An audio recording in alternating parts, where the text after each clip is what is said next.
اعوذ باللہ من الشیطان الرجیم بسم اللہ الرحمن الرحیم واتخذ اللہ ابراہیم خلیلا صدق اللہ العظیم وصدق رسولہ النبی الکریم ان اللہ وملائکتہ یصلون علی النبی یا ایہا الذین آمنوا صلوا علیہ وسلموا تسلیما اللہم صل علی سیدنا و مولانا محمد معدن الجود والکرم وآلہ وبارک وسلم۔ تمام تعریفیں حمد و ثنا اللہ تعالی جل مجدہ الکریم کے لیے۔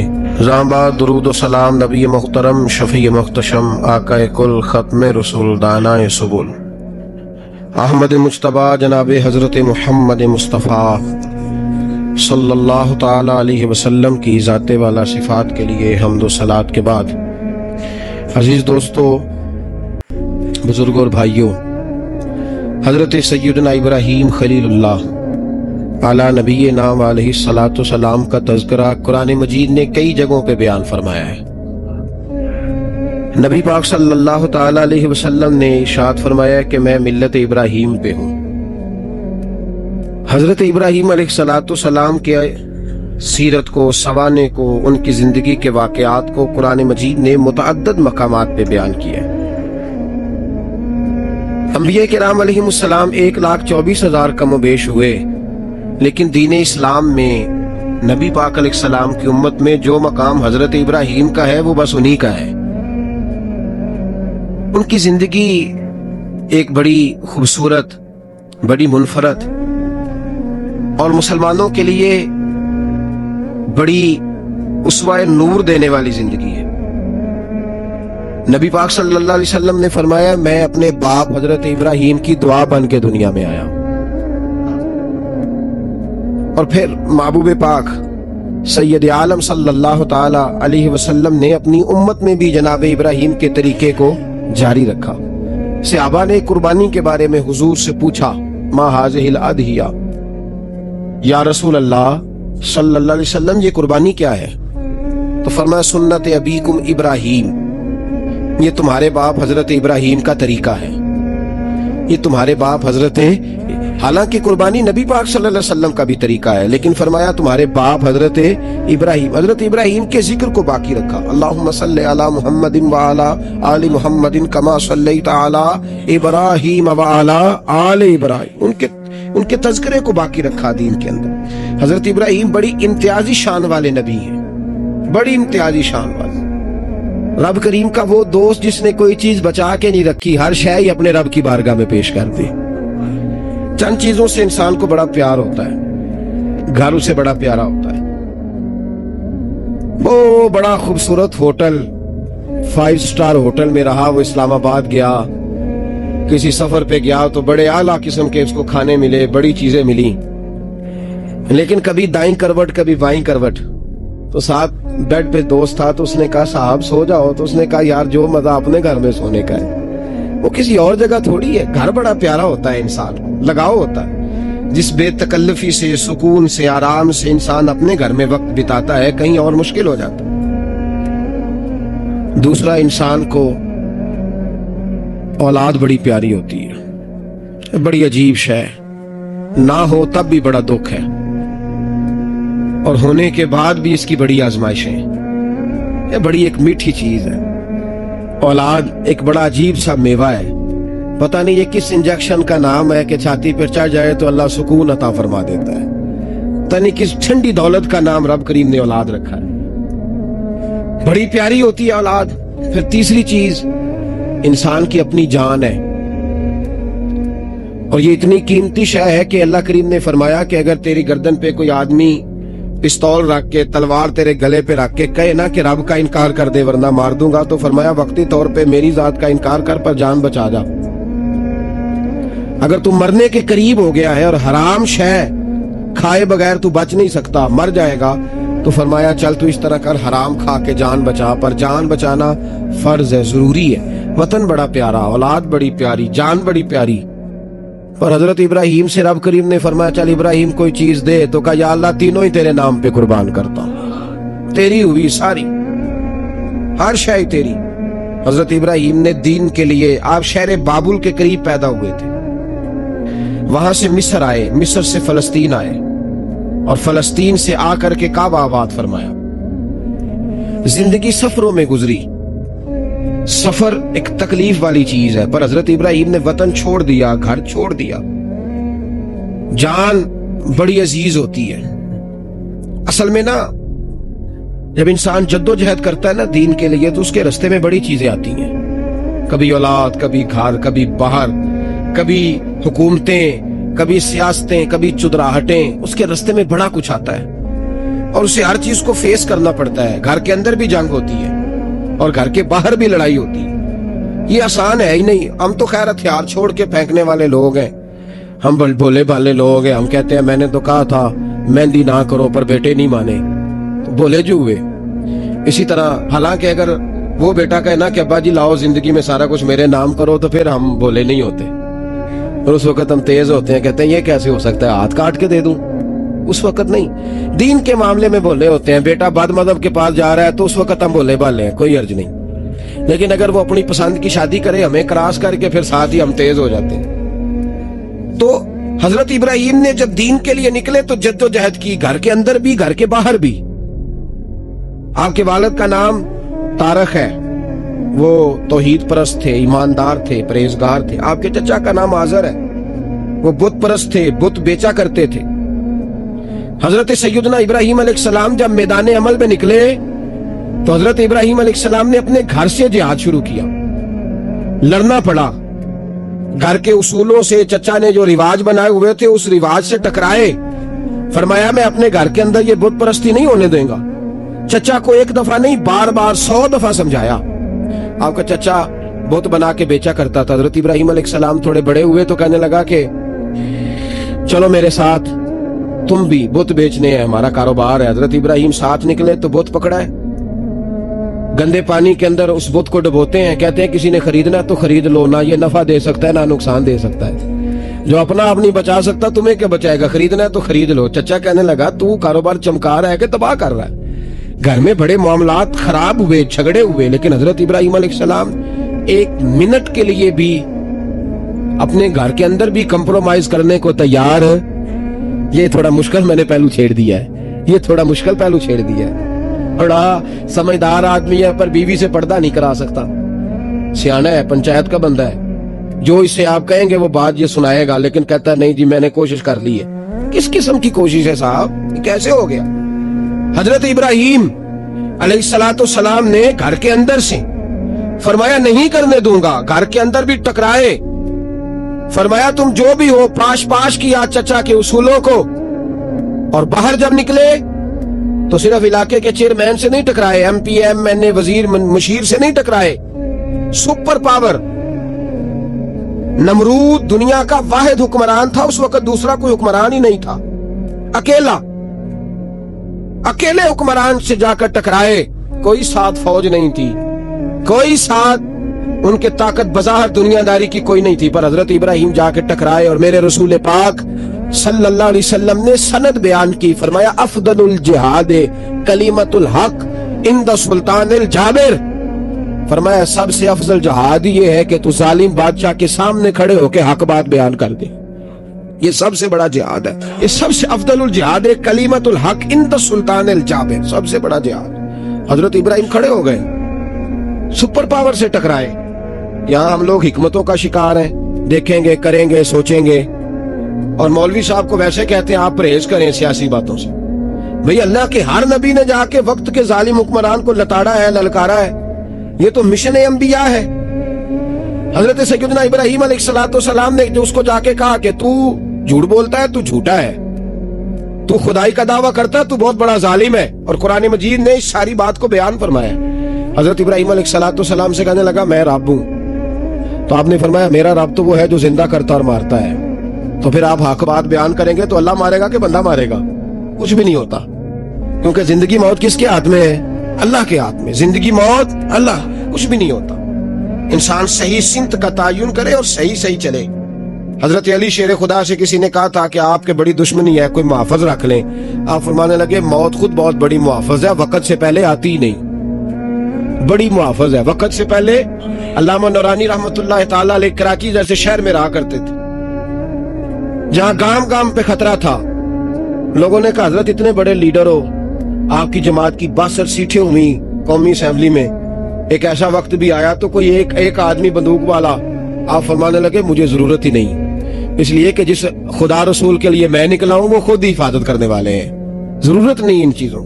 تو بھائی حضرت ابراہیم ٹکرائے اور آپ کا انداز کیا ہے؟ جا کے کہا کہ تو نہیں, خدا وہ ہے جو زندہ کرتا. اور اس نے ایک بیوقوفوں جیسی دلیل دی. ایک آدمی کو کل پھانسی دینی تھی تو اس کو بلایا, کہنے لگا تجھے کب پھانسی ہے؟ اس نے کہا کل. کہنے لگا جا تجھے ذات کیا زندگی دی, اس کو چھٹی دے دی. ایک عام آدمی بیچارہ بیٹھا تھا, اس کو پکڑ کے نا کہنے لگا اس کی گردن اڑا دو. کہنے لگا دیکھ لو میں بھی زندہ کرتا اور مارتا ہوں, وہ جو کل مرنے والا تھا میں نے زندہ کر دیا ہے, اور جس کو پتہ ہی نہیں تھا کہ میں نے مرنا ہے اسے پکڑ کے میں نے مار دیا ہے. یہ بیوقوفوں جیسی دلیل ہے. حضرت سیدنا ابراہیم علیہ السلام چاہتے تو اسی وقت دلیل توڑ دیتے کہ تو کیا بیوقوفوں جیسی بات کر رہا ہے, اگر تو زندگی دیتا ہے تو مرے ہوئے میں جان ڈال کے دے جس کو تو نے مارا ہے. لیکن حضرت ابراہیم نے دیکھا کہ بیوقوف ہے, بیوقوفوں سے بحث نہیں ہوتی, دلیل بدل لی جاتی ہے, ان کی عقل کے مطابق بات کی جاتی ہے. حضرت ابراہیم فرمانے لگے میرا رب وہ ہے جو سورج مشرق سے نکالتا ہے اور مغرب میں غروب کرتا ہے. تو اگر رب ہے تو مغرب سے نکال کے مشرق میں غروب کر.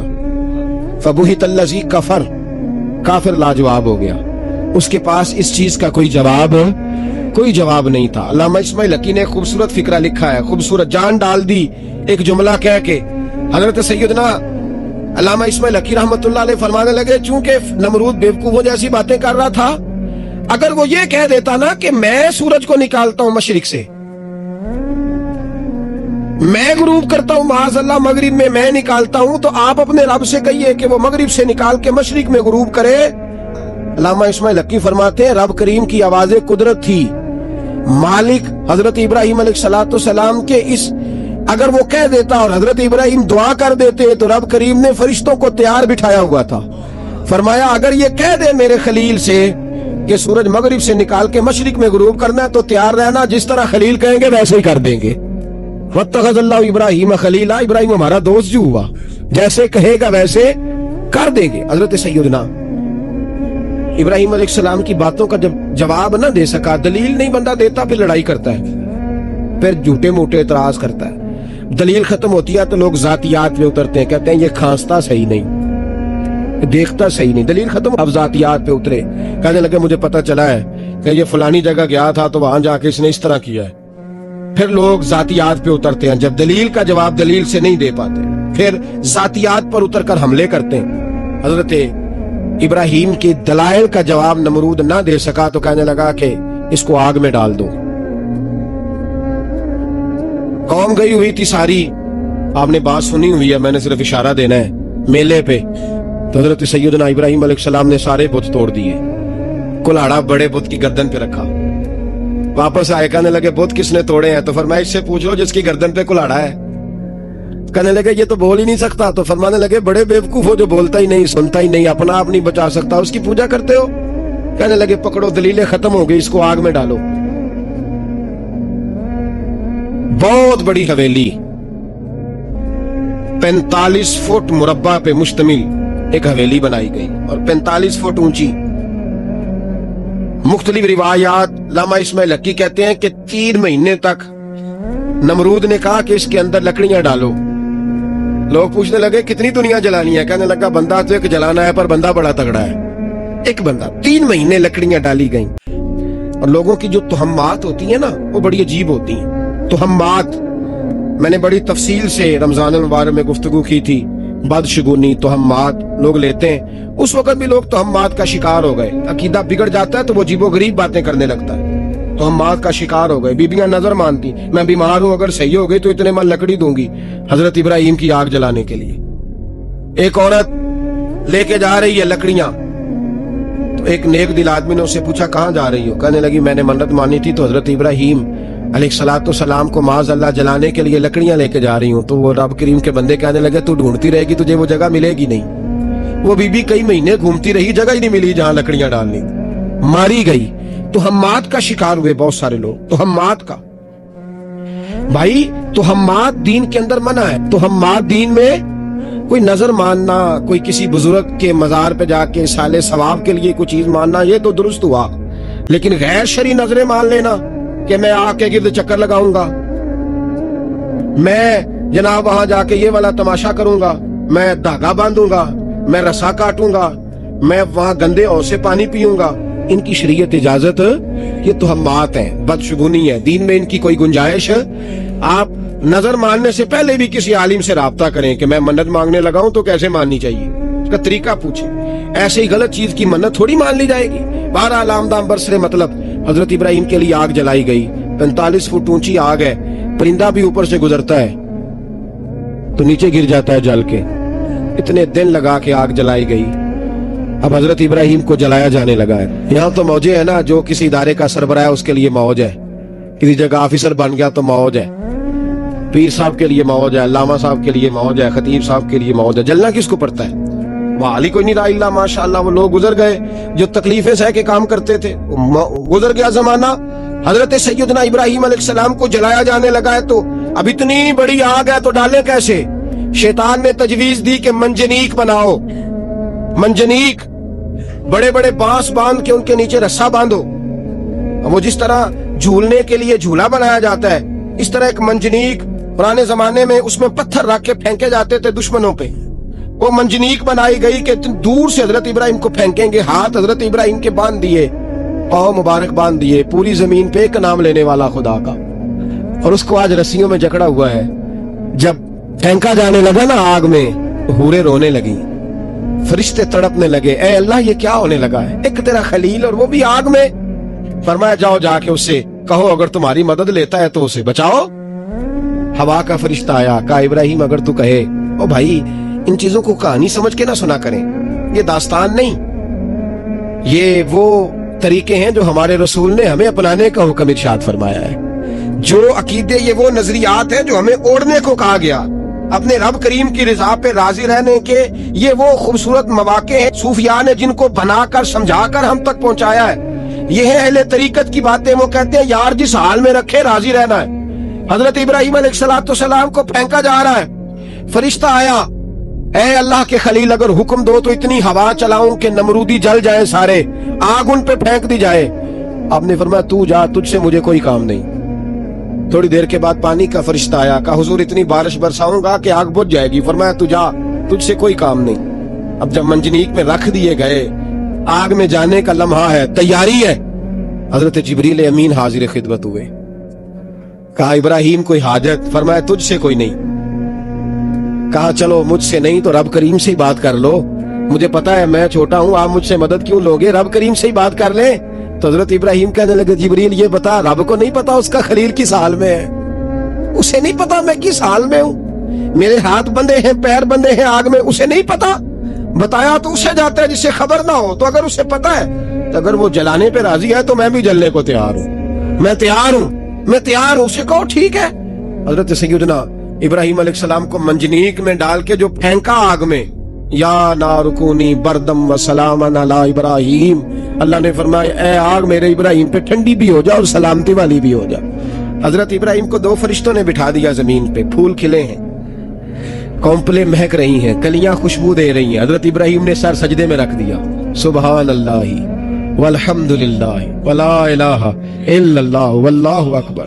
حضرت ابراہیم اللہ کی تسبیح پڑھنے لگے, رب کریم کا شکر بجا لانے لگے. نکلے وہاں سے, کچھ دن گزر گئے, نکلے, حکم ہو گیا ابراہیم علاقہ چھوڑ دو.